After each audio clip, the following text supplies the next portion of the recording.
मेरे हुजूर आपकी प्यारी चच्ची हजरत फातिमा बिनते असद, आका फरमाते फातिमा बिनते असद उम्मी बाद उम्मी, ये मेरे माँ के बाद मेरी माँ है। याद होगा आपको कि हुजूर अभी बज़ाहिर पैदा नहीं हुए, हजरत अब्दुल्ला के आंगन में नहीं आए कि हजरत अब्दुल्ला का विसाल हो गया। 6 साल की उम्र शरीफ हुई, आपकी वालिदा मोहतरमा का विसाल हो गया। 8 साल की उम्र शरीफ हुई, आपके दादा का विसाल हो गया। ये विसाल हुए, जब दादा के विसाल का वक्त आया, आपने फरमाया मेरे बाद मेरे पोते की परवरिश कौन करेगा? वजो है ना, मेरे बाद मेरे पोते की परवरिश कौन करेगा?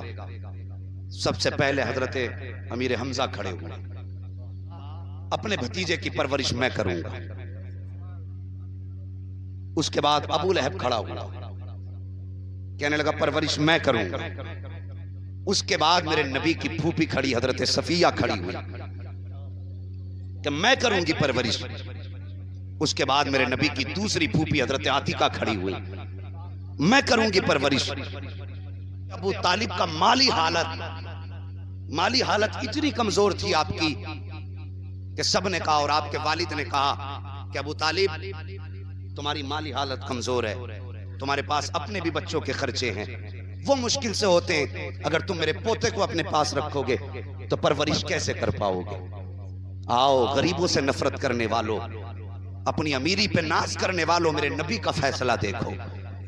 सबसे ज्यादा कमजोर माली एतबार से अबू तालिब थे, और सबने खाकी जाहिर की, जानते थे ये बच्चा कितनी शान वाला है। सबने कहा था इसको मैं पालूंगा, कोई कह रहा था इसकी परवरिश मैं करूंगा। जब सबने अपना अपना दावा कर दिया, मेरे नबी के दादा ने कहा था छोड़ो, ये फैसला मेरे मोहम्मद के हवाले कर दिया जाए, ये जिसके पास जाना चाहते हैं उसके पास चले जाएं। अल्लाह अकबर, फैसला मुस्तफा की बारगाह में आया। मेरे नबी ने एक निगाह सबके चेहरे पे डाली है, कभी हमजा का चेहरा देख रहे हैं, कभी अबू लहब का चेहरा देख रहे हैं, कभी आतिका और हफ्सा का चेहरा देख रहे हैं। आखिर में चेहरे पे निगाह अबू तालिब के पड़ती है। सरकार उठे हैं अपनी जगह से, 8 साल की उम्र शरीफ मेरे नबी की है। आहिस्ता आहिस्ता गए और जाने के बाद अबू तालिब की गोद में बैठ जाते हैं और दुनिया को पैगाम देते हैं, अमीरों अपनी दौलत पे नाज मत करना, गरीबों कभी गुर्बत पे शर्म मत करना। मोहम्मद वो है जिसने पैदा होने के बाद गरीबी को सीने से लगा लिया।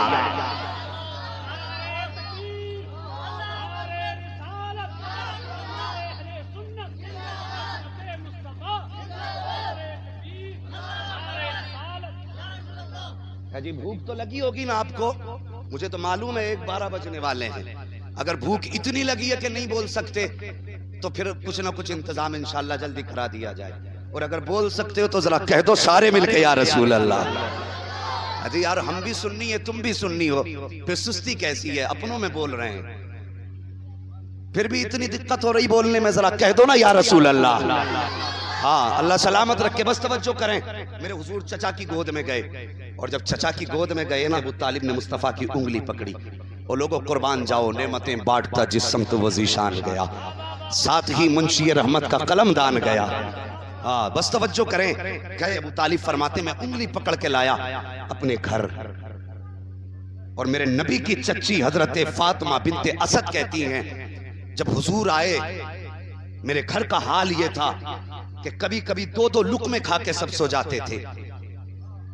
फरमाती हुजूर से पहले ना हमारा पेट भरता था ना बच्चों का पेट भरता था, इनके आने से पहले फाके होते थे। फरमाती जिस दिन हुजूर आए मेरे घर के अंदर थोड़ी सी रोटी थी, मैंने कहा अबू तालिब घर में खाना बहुत कम है, अगर बच्चों को खिलाया तो मोहम्मद भूखे रह जाएंगे, अगर इन्हें खिलाया तो बच्चे भूखे रह जाएंगे। अबू तालिब कहते हैं बच्चे भूखे रह जाएं गवारा कर सकता हूं, मोहम्मद भूखे रह जाएं गवारा नहीं कर सकता। जो खाना है ला के रख दो। अल्लाह अकबर, दस्तरखान बिछा, मेरे हुजूर को बैठाया गया। 8 साल की उम्र मेरे नबी की है अभी। कितनी? 8 साल। ये बज़ाहिर उम्र है, वरना सच तो ये है कि उम्र है, उम्र लाखों बरस की तेरी, हाँ मगर है ताजा शबाब तेरा। तवज्जो करें, मेरे नबी की शान देखे फरमाती दस्तरखान पे बैठाया, कुछ रोटियां रखी थी। जब हुजूर को ला करके बैठाया गया, मेरे नबी ने खाने की तरफ देखा, निगाह उठाई। जब चचा के चेहरे की तरफ निगाह उठाई, चचा ने गर्दन झुका दी। फिर अपनी चच्ची की जानिब मेरे हुजूर ने गर्दन उठाई है, उन्होंने भी गर्दन झुका ली है, कहीं हमसे खाने को न कह दिया जाए। जब बच्चों का मामला आया तो उन्होंने बच्चों को पीछे छुपा लिया था, कहीं बच्चों को न बुला लिया जाए, अगर बच्चे आ गए तो मोहम्मद का पेट नहीं भर पाएगा। लेकिन कुर्बान जाओ मेरे नबी की शान सखावत पर। शान तो ये है कि मालिक के कौनैन के गोपास कुछ रखते नहीं, तो जहां की नेमतें हैं उनके खाली हाथ में। हुजूर फरमाते हैं चचा क्यों नहीं बैठते हो, चची तुम क्यों नहीं आती हो, और मेरे भाई और बहन कहाँ है। अल्लाह अकबर, इतनी बात मेरे नबी ने कही है। अबू तालिब कहते हैं हमारी गर्दनें झुक गई, आंख में आंसू आ गए। ख्याल आ रहा था अगर हमने ये कह दिया बेटे खाना इतना है, तो फिर ये कहेंगे लेकर के क्यों आए थे। अगर ये कहते कि इतना हमारे घर में वुसअत नहीं है कि सब खा सकें, तो फिर शायद हमें ये आने का ताना दे दे। लेकिन कहते कुर्बान जाऊं अपने महबूब के। हुजूर फरमाते चचा आकर के बैठो। जब इशारा किया हिम्मत न थी, ठहर जाता। मैं आया हुजूर के सामने बैठ गया। फातिमा बिनते असद आई, आकर के बैठ गई, बच्चों को भी बैठाया गया। अल्लाह अकबर। फातिमा बिनते असद कहती है हम सब खाना खाना शुरू करते हैं, लेकिन डर रहे थे कहीं खत्म ना हो जाए। कहती है मुझे पैदा करने वाले की कसम, हम सब ने पेट भर के खा लिया। जब मोहम्मद दस्तरखान से उठ गए, मैंने सोचा देखो रोटी कितनी है। फरमाती है जितनी रोटी खाने से पहले रखी थी उतनी रोटी खाने के बाद रखी हुई।